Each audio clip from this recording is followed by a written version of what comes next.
Assalomu alaykum, hammaga xayrli kecha izlarim. Hozir maska tayyorlaymiz va sizlarga ushbu ko'rsatuvni o'tmoqchiman. Yuzni namlantirib, oqartirib, chiroyli qilib beradi yuzinglarni. Ayni hozirgi issiq kunlarga judayam yaxshi. Mandarsiyakani qashshoq qilib suvini olgandim. Shuni mana sog'oldim. 2 choy qoshiqda solamiz. Erix o'zinglarga moslar.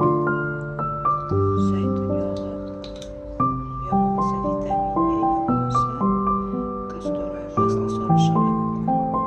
Kompress usuli yetadi. Manda kukurizni yog'ga hammasini aralashtirib hozir ko'rsataman. Mana maskamiz hozir tayyor holatda. 15 minutga yuzimizga, mo'ynallarimizga, qo'llarimizga surtib qo'yamiz. Iliq suvda yuvib tashlab, keyin обязательно, ya'ni oziqlantiruvchi kremdan foydalanamiz. Kuninglar